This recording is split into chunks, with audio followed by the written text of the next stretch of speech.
Mais en fait, toute cette dramaturgie politique, ce n'est que le symptôme. Le symptôme d'un problème beaucoup, beaucoup plus profond, qui touche le modèle même de la sécurité sociale française. À l'origine, l'idée était simple. Ce sont les cotisations sur le travail qui financent les prestations. Mais ce lien, au fil des décennies, il s'est vraiment affaibli. Ce graphique, il l'illustre parfaitement. La partie en violet, ce sont les cotisations sociales prélevées sur les salaires. Regardez comme elle a baissé depuis 2002. Et en même temps, la partie en bleu, la CSG, qui est un impôt payé par tout le monde, n'a cessé d'augmenter. En gros, le système dépend de moins en moins du travail et de plus en plus de l'impôt pour être financé.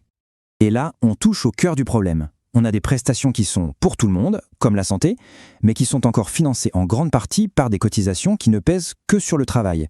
Et à l'inverse, des prestations liées à la carrière, comme les retraites, sont de plus en plus payées par l'impôt de tous. C'est un vrai sac de nœuds. Alors, face à cette complexité, qu'on voit bien sur le schéma de gauche, on dirait un plat de spaghettis, la Cour des comptes propose de tout remettre à plat. L'idée, c'est de simplifier les circuits financiers, comme on le voit sur le schéma de droite. En gros, les prestations universelles financées par l'impôt universel et les prestations liées au travail financées par les cotisations. Logique, non? Ça redonnerait de la clarté au système. Bon, après, tous ces débats, ces compromis, ces tensions, quel est le bilan au final?